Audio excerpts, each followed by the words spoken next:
Hello everyone, welcome back. आज हम बात करेंगे घन कोण और वैद्युत फ्लक्स के बारे में। चलिए स्टार्ट करते हैं। हमारी फर्स्ट हेडिंग है घन कोण। तो ये क्या है? किसी गोलीय पृष्ठ के सूक्ष्म खंड द्वारा उसके केंद्र पर आंतरिक कोण को घन कोण कहते हैं। इसे ओमेगा से प्रदर्शित करते हैं और इसका जो मात्रक होता है वो स्टेरेडियन होता है।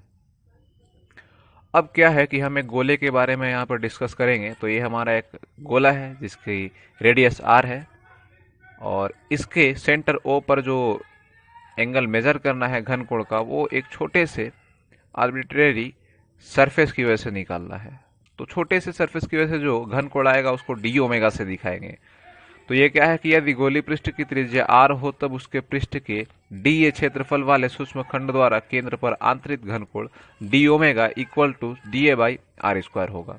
तो ये एक छोटे से आर्बिट्रेरी सरफेस की वजह से जो घन कोण होगा वो होगा। अब हमें इस पूरे सरफेस की वजह से एंगल मेजर करना है। तो इसके लिए क्या करेगा कि हमें ये जो फंक्शन है इसको क्या करना पड़ेगा, इंटीग्रेट करना पड़ेगा। तो जब इंटीग्रेट करेंगे तो ये इस सरफेस यानी कि ये जो हमारा गोला है इसकी जो एरिया होगी वो 4 पाई आर स्क्वायर होगी। तो इस डी ए की जगह पर 4 पाई आर स्क्वायर पुट करेंगे। तो वही है क्या लिखा हुआ कि गोले का संपूर्ण क्षेत्रफल जो है वो 4 पाई आर स्क्वायर होता है। और इस वैल्यू को जब इसमें पुट करेंगे तो हमारे पास जो ओमेगा की वैल्यू आएगी ए अपॉन आर स्क्वायर यानी कि 4 pi r square upon r square से आर स्क्वायर कैंसिल होगा। तो ओमेगा की जो वैल्यू आएगी 4 पाई स्टेरेडियन होगी। अब यहाँ पर बात आती है कि क्या अगर सरफेस चेंज करेंगे तो उसकी स्टेरेडियन की वैल्यू यानी कि जो घन कोण की मान आएगी वो कुछ चेंज होगी? तो ऐसा कुछ नहीं है।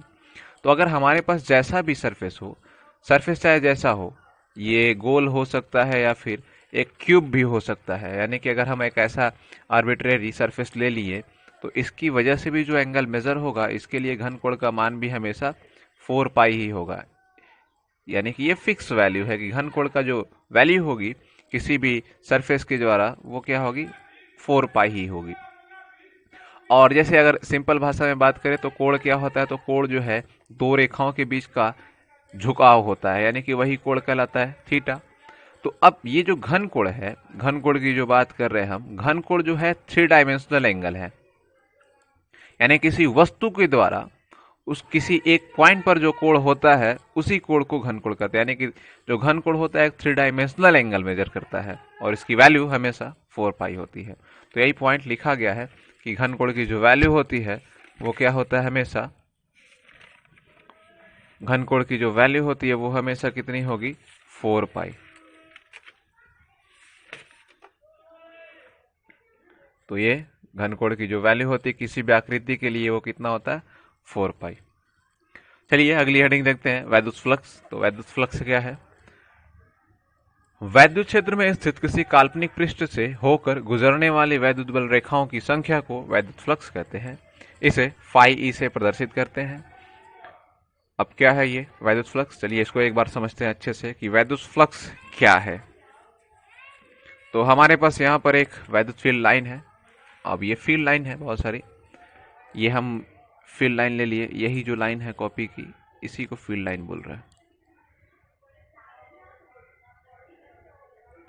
इसमें कोई इमेजिनरी सरफेस चूज करना है, वो सरफेस आप सीधा ले, कर्वेचर लिया हुआ ले, वो आपके ऊपर है।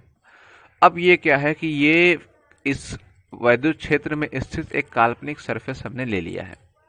इसी सरफेस को पार करने वाले जितने फील्ड लाइन है, जितने भी फील्ड लाइन इस सरफेस को पार करके निकल रही है बाहर, वही क्या है, वैद्युत फ्लक्स रेखाएं हैं। इसके बाहर जो लाइन जा रही है वो वैद्युत क्षेत्र रेखाएं हैं और इस सरफेस से जो होकर के बाहर निकल रही है वही क्या कहलाएगी, वैद्युत फ्लक्स रेखाएं। अब क्या है कि ये हमारी वैद्युत क्षेत्र रेखाएं यानी कि ई थी और इसमें जो सरफेस था वो ए था।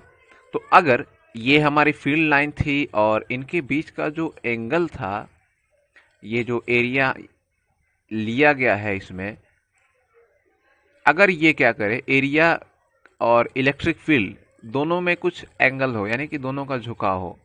अब इसका मतलब क्या है, पहले इसको समझा देते हैं कि एरिया किस तरीके से एंगल बनाएगा।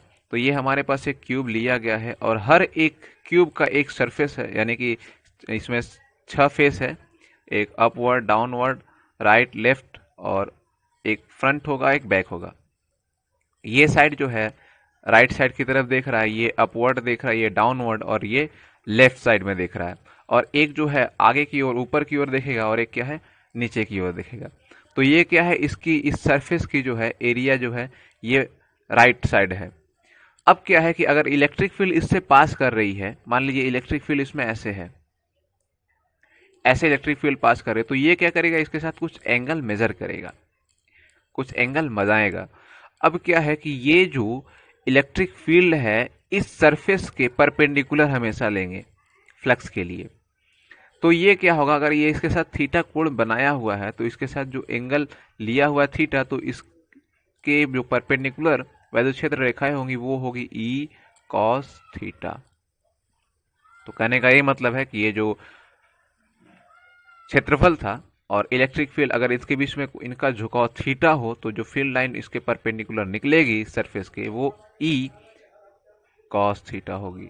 और ये जो आर्बिट्रेरी वॉल्यूम अगर लिया गया, अगर इसका एरिया अगर डी ए हो, तो जो फ्लक्स लाइन होगी, फ्लक्स लाइन फाई ई, ये होगी ई डी ए, यानी ये वेक्टर प्रोडक्ट है, वेक्टर का डॉट प्रोडक्ट, और इसी की वैल्यू होती है E cos theta D A.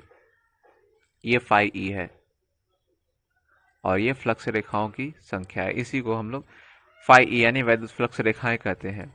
और अगर इसमें स्पेशल केस देखनी है तो यानी कि ये क्या होगा, अगर एक बार थीटा की वैल्यू 0 पुट करेंगे तो फाई ई की जो वैल्यू आएगी वो मैक्सिमम होगी ए डी ए, और एक बार जब 90 रखेंगे थीटा की वैल्यू तो ये क्या होगी, 0 होगी। तो हम इसको अभी डिस्कस करेंगे, तो वो देखिए ये हमारा आगे उसके बारे में है कि यदि ई वैद्युत क्षेत्र में एक पृष्ठ थीटा कोण पर रखा है तो सूक्ष्म क्षेत्रफल डी ए से गुजरने वाली फ्लक्स रेखाओं की संख्या फाई ई बराबर ई डी ए होगी। और ई डी ए यानी कि पीछे हमने इसके बारे में डिस्कस किया है कि क्या है ये, और ये इसका एक स्ट्रक्चर है, स्ट्रक्चर आप देख सकते हैं क्लियर। ये एक छोटा सा एरिया है डी ए, और इसके ये जो है इसकी डायरेक्शन ये है, और इलेक्ट्रिक फील्ड लाइन इसके साथ एंगल थीटा बना रही है। तो इस डायरेक्शन में जो होगी, इस एरिया के डायरेक्शन में जो इलेक्ट्रिक फील्ड होगी ई कॉस थीटा होगी। तो यानी कि इस सरफेस से पूरा जो फ्लक्स लाइन पास होगी वो क्या होगी, इसको इंटीग्रेट करना पड़ेगा, और वो क्या होगी, फाई ई बराबर ई ए कॉस थीटा। और इसके मात्रक की बात कर लें तो इसका मात्रक क्या होगा, न्यूटन मीटर स्क्वायर पर कूलम या वोल्ट पर मीटर। और इसकी जो विमा होगी ml3t-3a-1 होगी।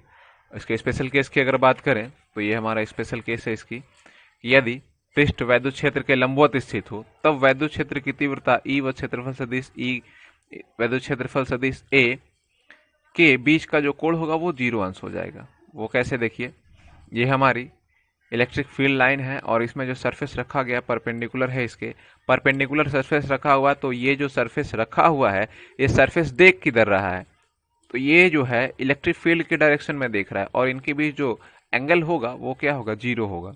तो इसीलिए थीटा की वैल्यू जब 0 रखेंगे तो यहाँ पर मैक्सिमम वैल्यू देगा ये वैद्युत फ्लक्स की। सेकेंड केस है कि ये क्या हो, दोनों समांतर होंगी फील्ड लाइन और वो सरफेस, तो क्या होगा उस समय ये जो एंगल होगा वो 90 डिग्री होगा। कैसे, ये देखिए हमारे जो सरफेस है ये इलेक्ट्रिक फील्ड के डायरेक्शन में यानी कि इसका समानांतर है, तो उस समय ये जो सरफेस है अपवर्ड देखेगी या तो डाउनवर्ड देखेगी, और अपवर्ड या डाउनवर्ड देखने का मतलब इनके बीच का एंगल कितना हो गया, 90 डिग्री। ई और ए के बीच का एंगल 90 डिग्री, तो यहाँ पर 90 डिग्री रखेंगे तो फाई ई यानी कि फ्लक्स जो होगी वो कितनी हो जाएगी, 0 हो जाएगी।